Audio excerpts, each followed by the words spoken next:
Hello, everyone. Welcome to Unity of New Westminster's celebration service today. Please join in our opening song, O Little Town of Bethlehem.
Welcome back.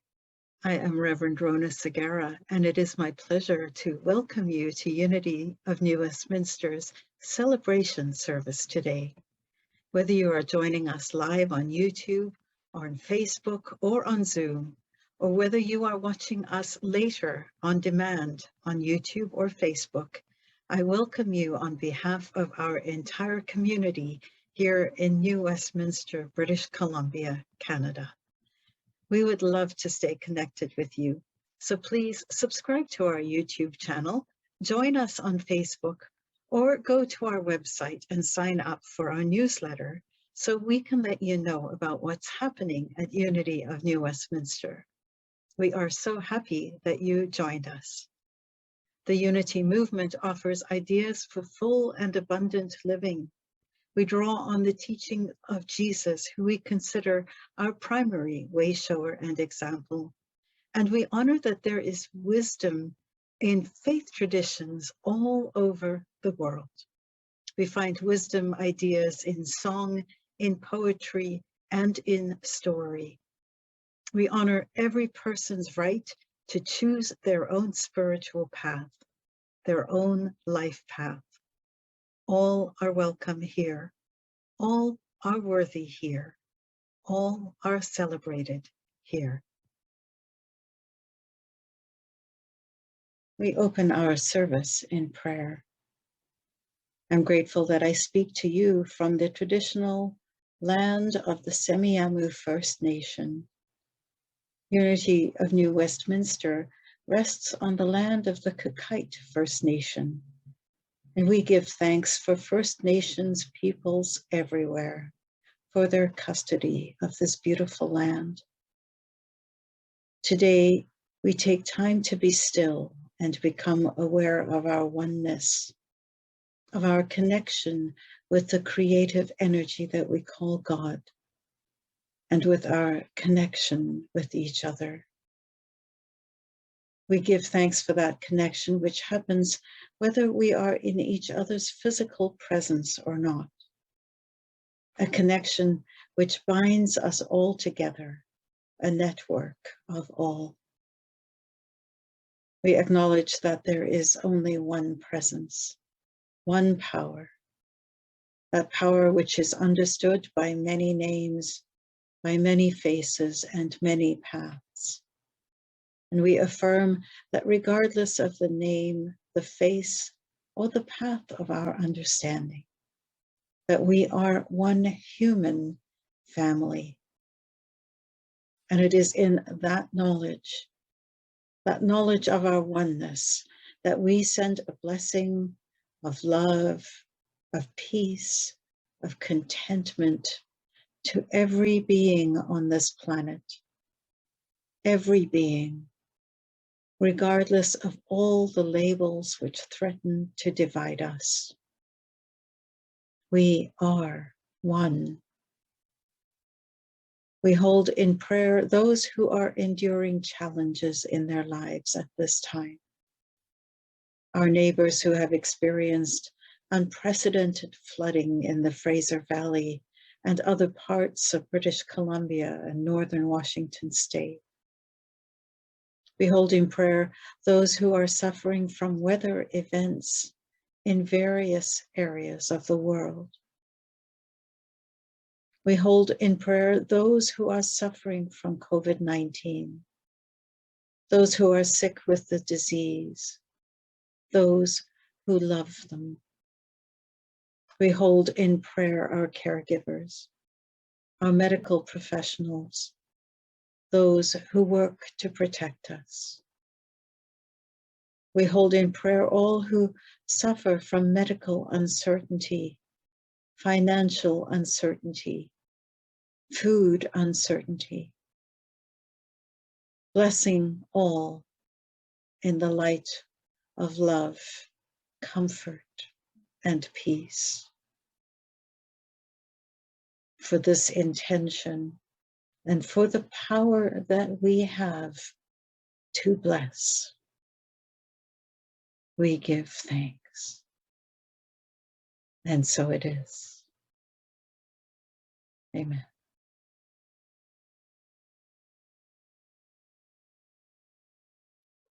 We are in the middle of Advent, which is the 4 Sundays before Christmas. During the first week of Advent, we celebrate faith. Last week, we celebrated peace. And today, we celebrate love.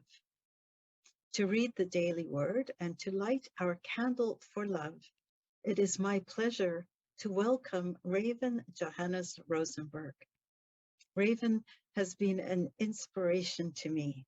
He is passionate about Jesus, passionate about his own spiritual growth, always seeking, always questioning. He shares of himself in generous ways, always willing to help, always willing to be there with people, always willing to reach out to people. He is someone I've become really connected with personally, and I am happy to welcome Raven Johannes Rosenberg as our reader today. Today I'm doing the daily word and lighting the third Advent candle. It's my utmost honor to be a part of this community in the sacred act. So that said, the candle has been lit. And the word for today, for Sunday, December 13th, 2020, daily word-wise, is love. Love surrounds me and fills my heart. Love fills my senses throughout this Advent season. I find it in the taste and aroma of my favorite holiday recipes, lovingly made. I hear it in my favorite Christmas music, sung with joy. I feel love in a child's enthusiastic hug and in a friend's caring touch. I see love and joy in the festive decorations adorning houses and neighborhoods. The love of friends, family, and neighbors at Christmas time surrounds me in so many ways. Throughout the year, love remains the most beautiful evidence of the presence of God in and through all things. Love is the harmonizing power that infuses the world and everyone in it. Inspired by divine love, I perceive the divine in every person, in all situations. And now love, and now faith, hope, and love abide, these three, and the greatest of these is love. 1 Corinthians 13-13. Thank you for allowing me to be a part of this community, this sacred act. For blessed are the meek, they shall inherit the kingdom. I hope you are all having a blessed day during this Unity of New Westminster sermon. And with that said, my name is Zed Rosenberg. It's been your pleasure.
Are you feeling tired this Christmas?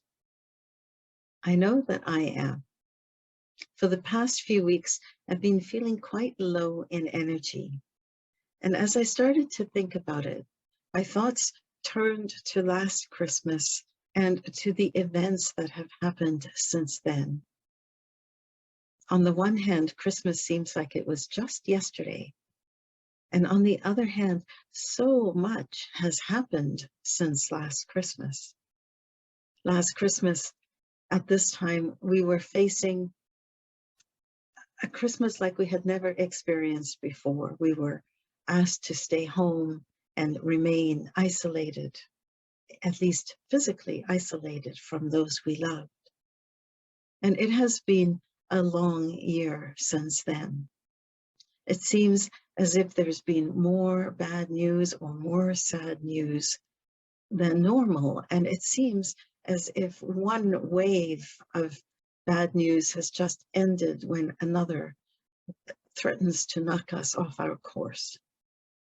From news about the unmarked graves of innocent children, to fires and floods and hurricanes and ongoing disease, to unrest in other countries, which we now see mirrored in our own beloved country, Canada, in protests for and against masks, in protests for and against vaccinations.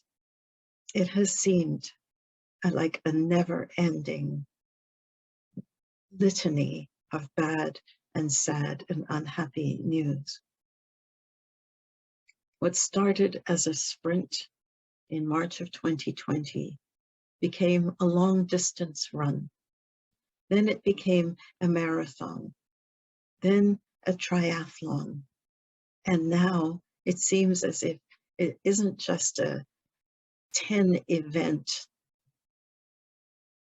race, it is a decathlon of decathlons.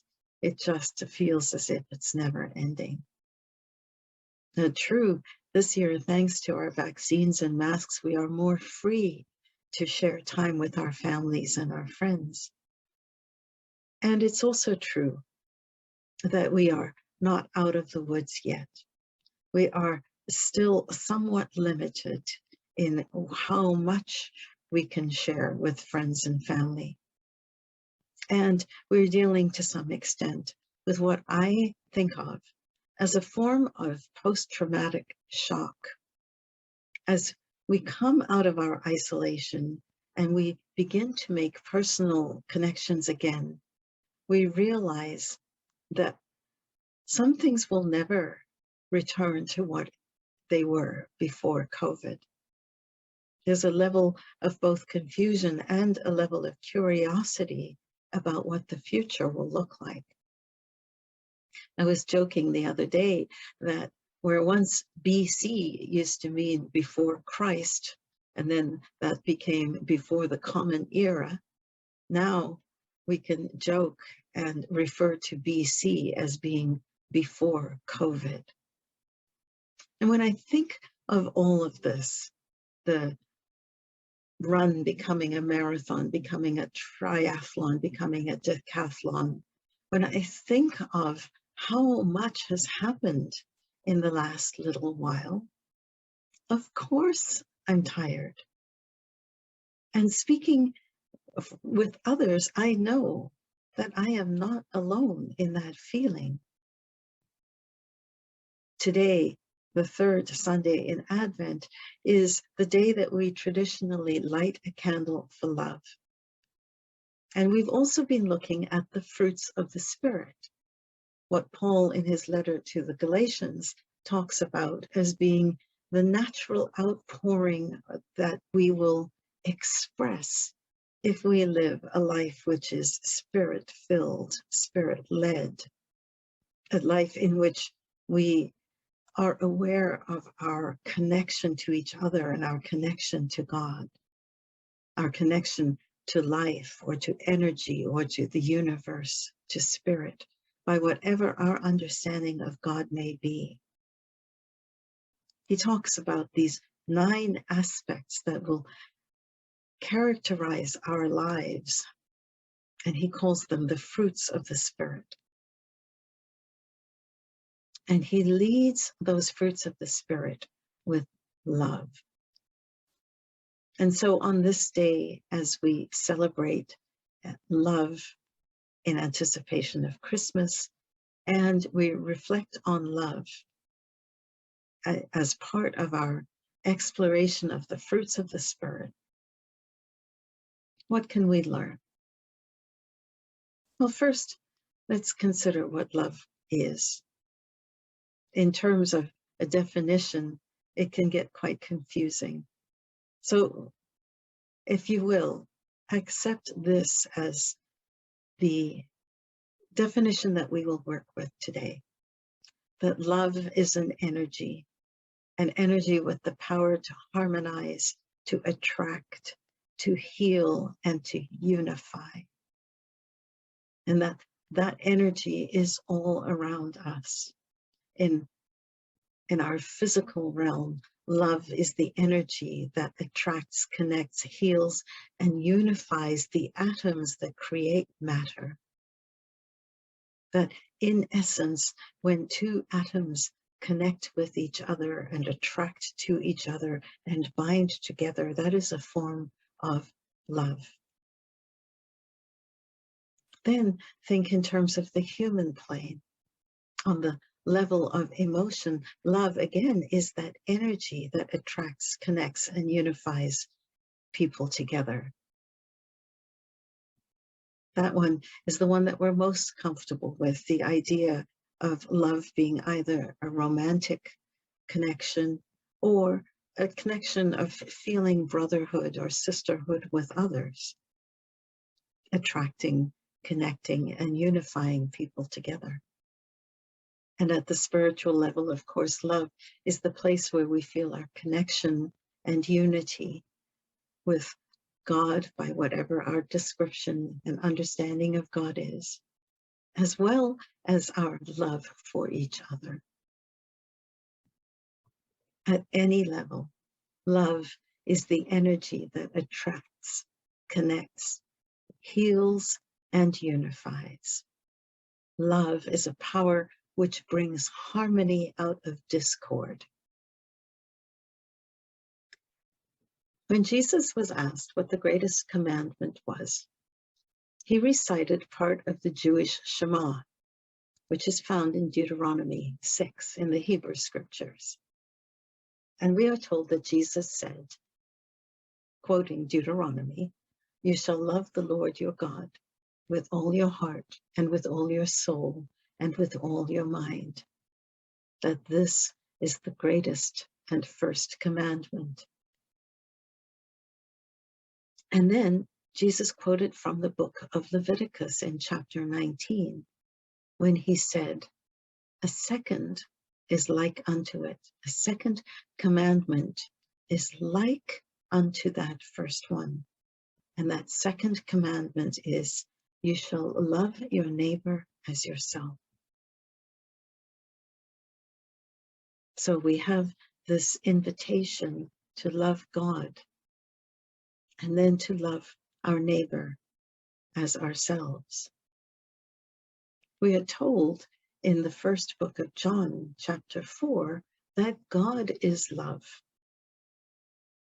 And then Charles Fillmore, who co-founded the Unity movement, says, your mission is to express all that you can imagine God to be. So if we were to put that all together, we have this idea that God is love, and that we are to express all that we can imagine God to be. So we are to express love. We are to express something that harmonizes, attracts, connects, and unifies. That is our goal, is to harmonize, attract, connect, heal, and unify. And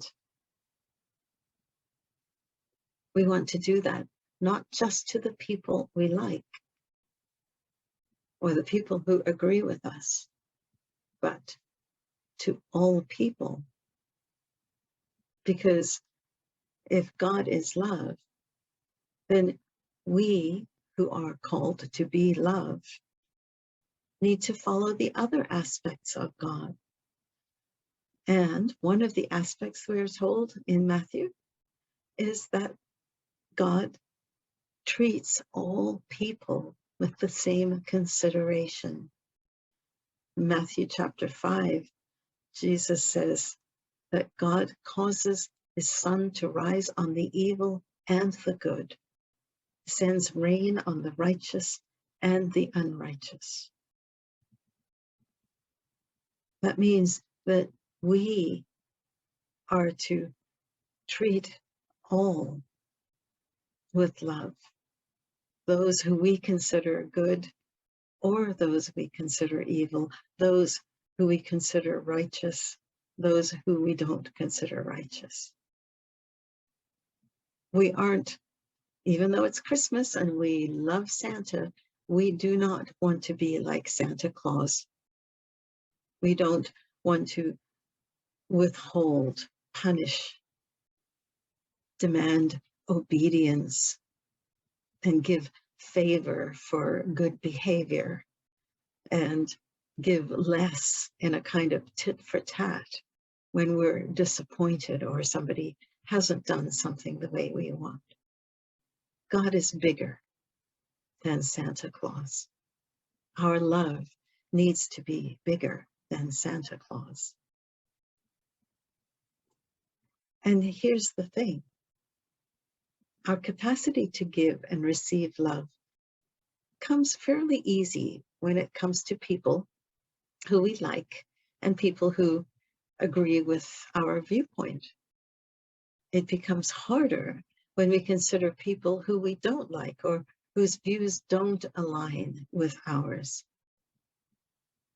And this is what we're asked to do somehow, to love our neighbor, or at least be generous towards them, to try and make that connection, to try and be in a place where we are unified in some way. So how do we do that? As we move towards Christmas and we want to grow in our capacity to be this presence of love that harmonizes, connects, heals, and unifies everyone we meet, how do we do that? Well, it is my belief that our capacity to love and to dig deep for those places where sometimes people aren't lovable and we find it hard to love them, our capacity to love in those regards depends on our own mental calmness and our own mental ability to love ourselves at the moment. What I mean by that is that it is hard to express love and to be the expression of love if we ourselves are depleted, if we ourselves are tired or hungry or feeling isolated, if we are in a place where we are frustrated, then it becomes much harder to love others. And so if you think about the words, which is love our neighbor as ourselves, the ability to dig deeper and expand our love for others rests in the last two words, as yourself. Love others as you love yourself. I think that our capacity to love others depends on our capacity to love ourselves and to take care of ourselves. Think of our capacity as an emotional bank account, a love account, if you will. Well, if you have a bank account and all you do is make withdrawals from it, all you do is take out, and you never invest in it, you never put anything back into it, eventually you will find that you are broke. Your capacity to make any transactions will be exhausted. Well, what is true in terms of a monetary account is also true in terms of our emotional account, our love account, our energetic account, if you will. If we deplete that, if we deplete ourselves too much without adding something back, our capacity will be exhausted. If we take too much out without adding something back, our capacity will become exhausted. And whether it's a monetary bank or an energy bank account, whether it's physical or whether it's this emotional, energetic love account that I'm speaking about, there are two ways to keep a healthy account. The first is to remove less, withdraw less, and the second is to add more. And we actually want to do both. So let's look at those for a moment. First, let us be deliberate about how we withdraw from our emotional bank account so that we don't deplete ourselves unnecessarily. And the way I'm suggesting that we do this is to fault less.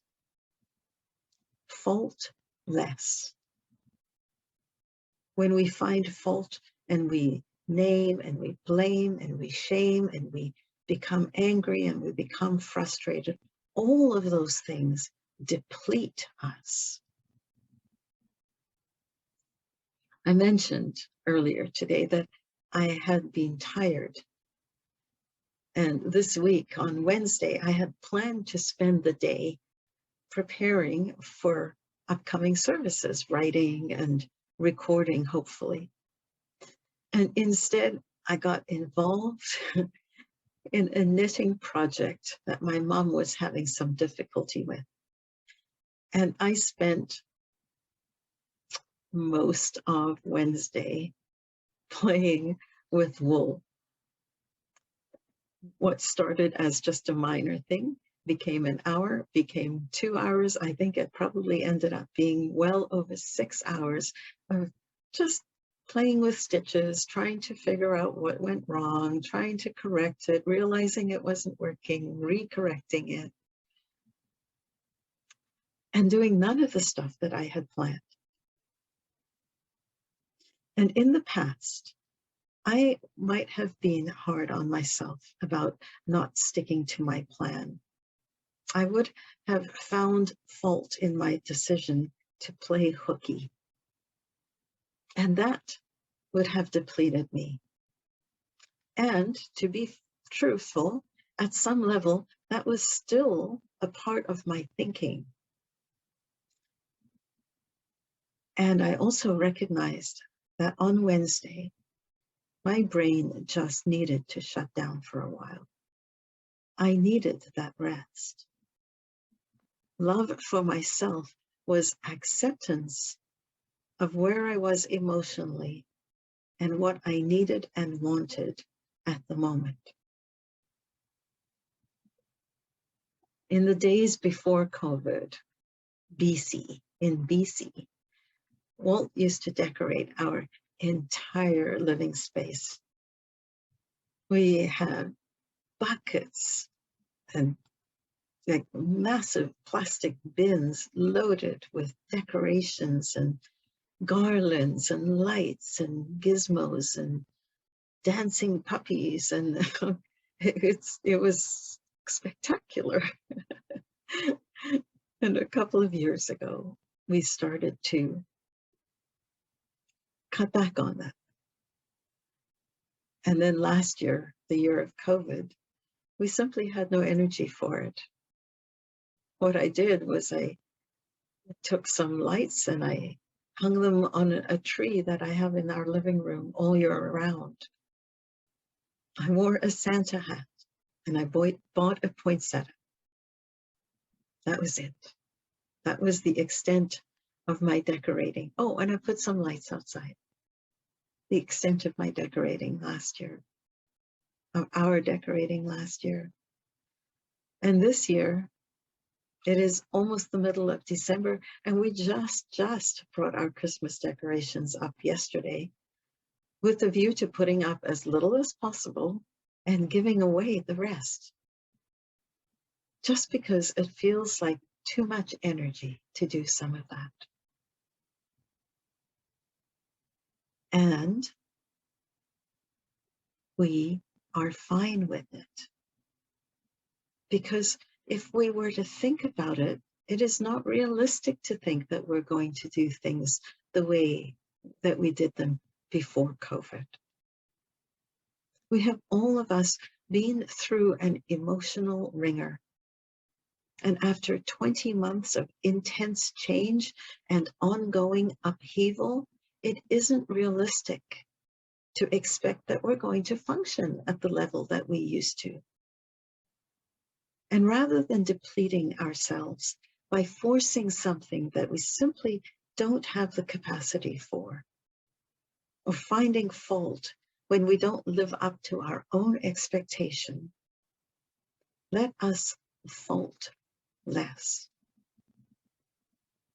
Let's challenge our assumptions. Let's question our thinking. What can bring more peace? The questions that I invite you to ask are questions that I ask of myself. I ask you to ask them of yourself. Things like, what am I doing that is draining my energy? Is it really necessary that I do this?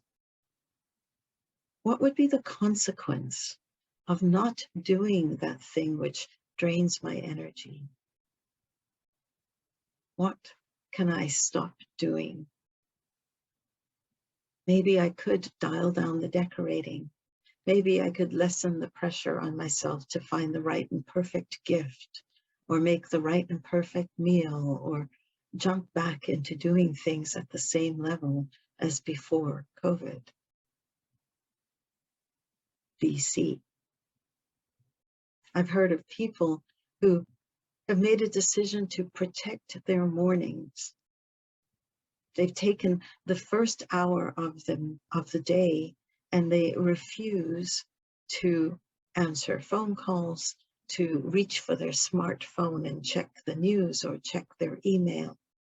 Instead, they're easing into the day as a way of protecting the balance of their energy and not allowing it to become depleted.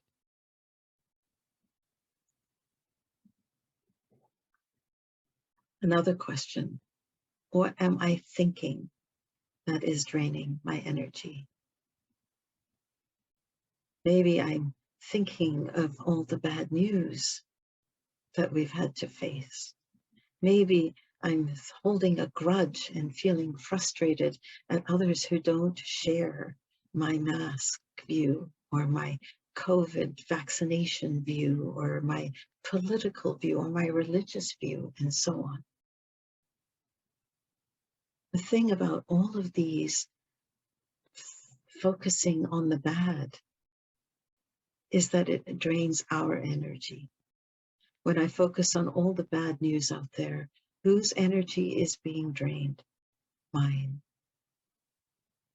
When I hold a grudge, when I'm feeling frustrated and angry, whose energy is being drained? Mine. Perhaps instead of allowing that drain to happen, I could watch or listen to less news. Perhaps I could observe rather than absorb when others make choices I don't like, whether they are masks or vaccines or political choices. In the end, the person who is harmed the most by this depletion is ourselves. And then our ability to love, our ability to give is compromised. And so in our activities, in what we do, and in what we think, let us stop depleting our emotional bank account, our love bank account. Fault less. Accept more. And then second, we want to add. So now we've found a few strategies for stopping the removal, for stopping the depletion of our bank account. Now, what can we do to add to it? What can we do to replenish ourselves? What can we give to ourselves so that we are uplifted and restored and ready to feel filled enough to give again? Well, only you can answer that for yourself. And if the answer is, I don't know, then I invite you to consider some of these ideas. One is to take 5 minutes a day to do nothing, to sit outside, maybe have a cup of tea, and look at nature, to sit on the couch, maybe close your eyes, and just be silent for 5 minutes. If you find that difficult, maybe get a meditation app and meditate for a while, or close your eyes and listen to a song, something that might restore you and uplift you. Have an afternoon nap. Get enough sleep. Go for a walk. Feel the cool, fresh air on your skin. Have some fun. Phone a friend, or go out for coffee, or watch a comedy and laugh out loud. Play a game called On the Other Hand. Every time you start noticing that you are moving to a negative thought about something or someone, try and catch yourself in that thought and then say, and on the other hand, and think of some possibilities that are beneficial or positive about that same situation. No person and no story is two-dimensional. No story, no person is when we see it, it's not the whole story. There is always more depth, more context, more to be learned about a story. And sometimes when we learn those things, we can relax a little bit more as we find the positive, as we catch the fact that, yes, there's something negative going on, and there are all of these positive aspects as well. It's an element of finding the bless in the mess.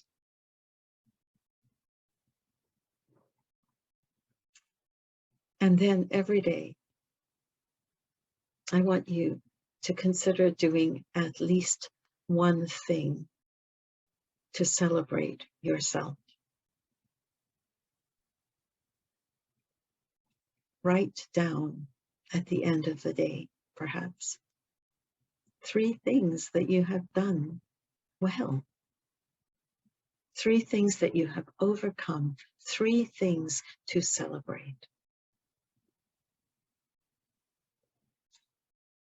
I play a few games with myself. So one of them, as I mentioned, is on the other hand. So it's looking for a different context or a different possibility for something that at first glance seems to be only negative. Another game I play with myself is called, because I made it up, is called 3 or 3. And that is, I do 3 things, or I spend 3 minutes doing 1 thing. In both cases, they're things that matter, things that I know once I get them done, I will feel better. But sometimes it's hard to get started. And I know once it's done, I will feel uplifted. So a strategy to make that happen is this: do 3 things or take 3 minutes and do 1 thing. And as I was writing this talk, I realized that I think I should add another 3 to that. So it's 3, 3, and 3. And that last 3 should be to take 3 minutes to relax and replenish and rejuvenate and restore. 3 minutes for myself. And then once we're in that place that we have restored ourselves, we can now move to a place where we can do something for someone else that will also uplift us. And so every day, do something to make at least one other person's life better, or to ease life for another person. Just 1 thing.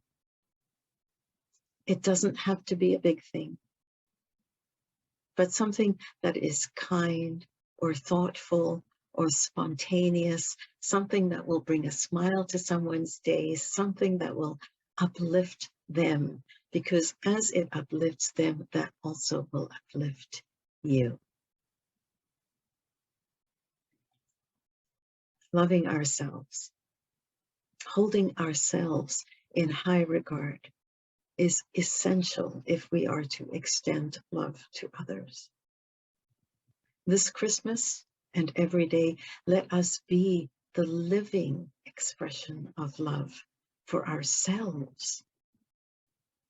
Let us monitor our emotional bank account, our love bank account, and keep it positive. Let us protect ourselves by imposing limits on how much we will allow ourselves to be depleted with overwork, with unrealistic expectations, with too much. And instead, let us fault less. Let us limit those thoughts and things that drain our energy. And at the same time, let us give ourselves the gift of building and replenishing our emotional bank account, our love bank account for ourselves. Let us get enough rest, eat wisely, go outside, get some exercise, do something for ourselves so that then we can do something for others. Let us find ways to add to our bank account so that we are restored and replenished. This Christmas, as you buy present for others, remember to be present to yourself. This Christmas, as you wrap gifts for others, remember to wrap yourself in a hug and in love and in appreciation for the brilliant brightness that you are. This Christmas, as you send cards and greetings to the people that you care about, imagine writing one to yourself and send love to yourself. And this Christmas, as you see the lights of other people's homes, of outside in your home, as you see the Christmas lights, let it be a reminder that you are a light and that you can be a light for yourself as well as for others. This Christmas, think of this emotional bank account that you have and guard against depletion, faultless, and build yourself up so that you are filled to a point where your cup overflows and it is easy to love, to give, and to be the very expression of love that you desire to be.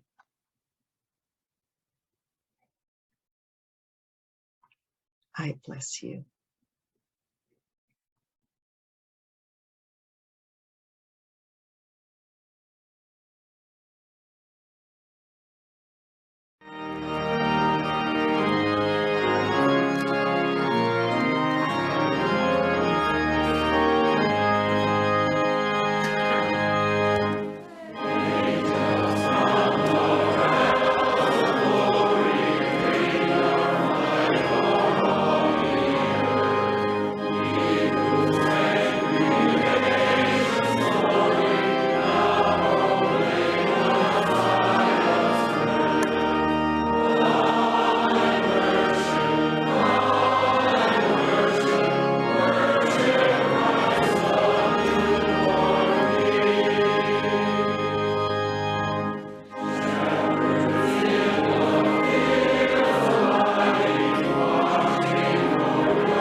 we are planning to hold our first in-person service next Sunday, December the 19th at 11 a.m.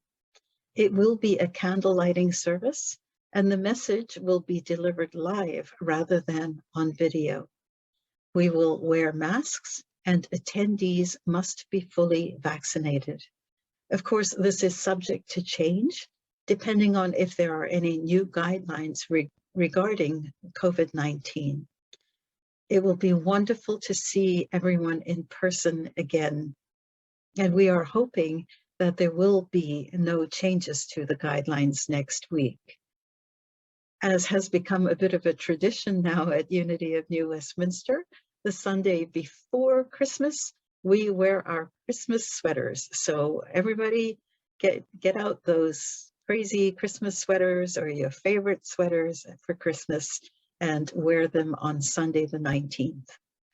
For those who view from home, either on Sunday morning or later during the week, we will also have an online Christmas service at 11 o'clock that day, which can be viewed on YouTube and Facebook. Please take note of our other Christmas season services, which will all be online. Our annual Sadness service will be held on Thursday, December 16th at 7 p.m. That's this Thursday coming up at 7 p.m.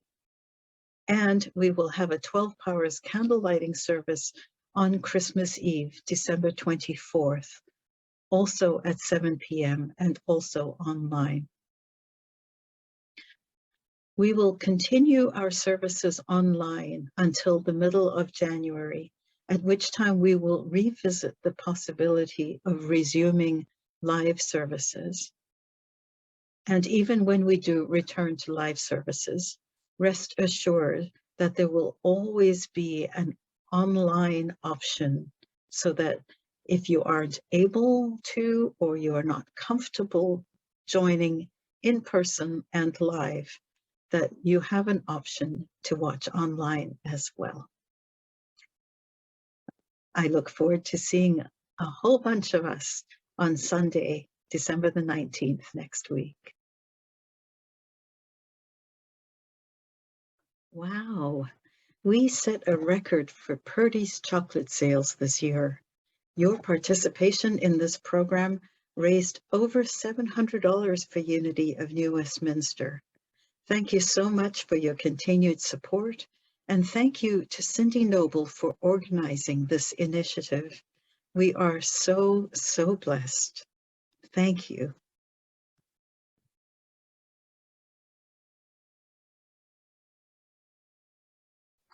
You are invited to join us on Mondays at 11 o'clock for our weekly prayer service.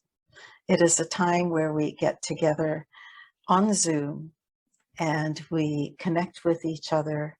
We share how we are doing with each other.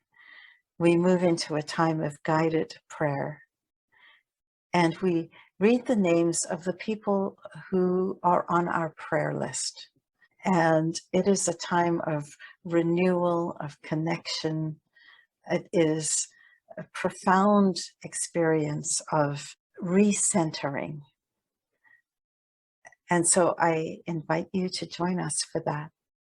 And if you would like your name or you know someone who you would like to have added to that prayer list, then please email us at unityofnewwestminster@gmail.com, and we'll be sure to have the person's name or your name added to our list.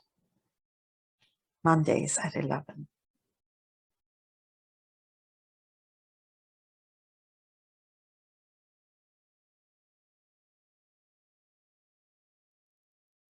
There are many ways to give to our ministry at Unity of New Westminster, and we are grateful for the financial support which we receive from regular as well as one-time donors. Your generosity helps us to support our ministry and continue to share inspiring ideas for full and abundant living. We also support organizations that serve people in our neighborhood, in our province, and in our nation. Donations can be made through Interac electronic transfer, credit card, check, or cash. Please give from your sense of appreciation and your feeling of abundance.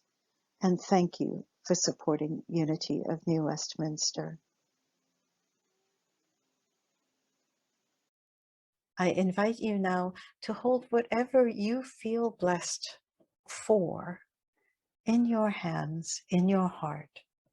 Financial, family, roof over your head, food on the table, just whatever you are feeling blessed with as we sing our blessing song.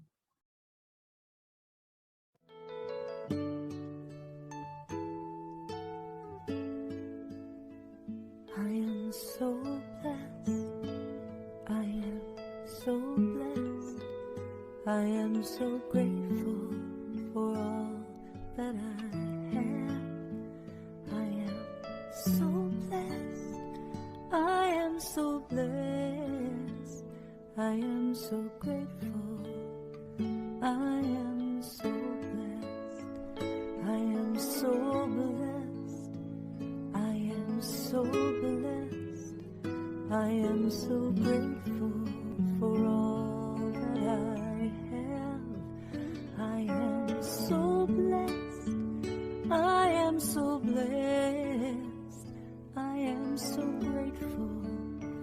I am so blessed.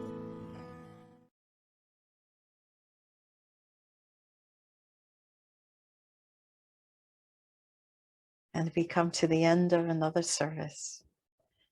I thank you for joining us. I hope that you enjoyed your experience with us today. I wish you all a very, very blessed week. Goodbye, everybody.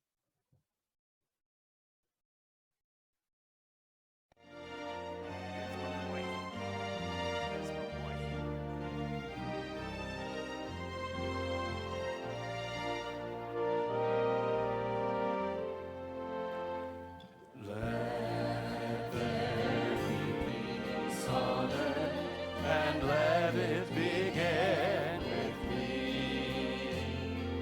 Let there be peace on earth, the peace that was meant to be, with God as creator, family all we. Let us walk with each other in perfect harmony. Let peace begin with me. Let this be the moment now. With every step I take, let this be my joyous vow. To take each moment and live each moment in peace eternally. Let there be peace on earth, and let it begin with me.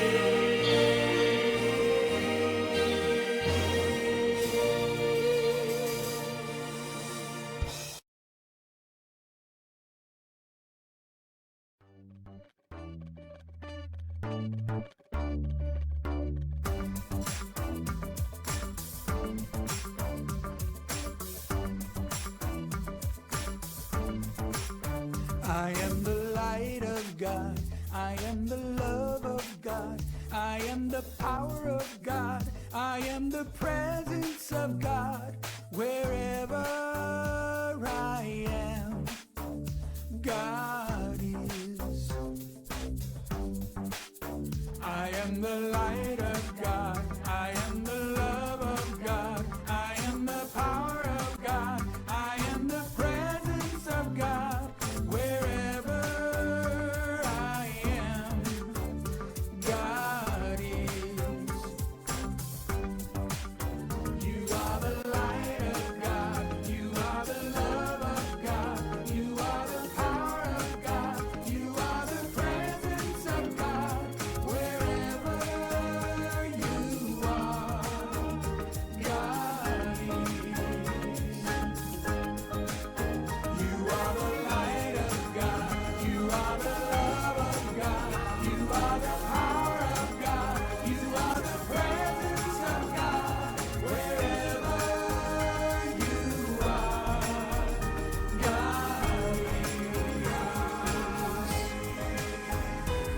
are the light of God. We are the love of God. We are the power of God. We are the presence of God.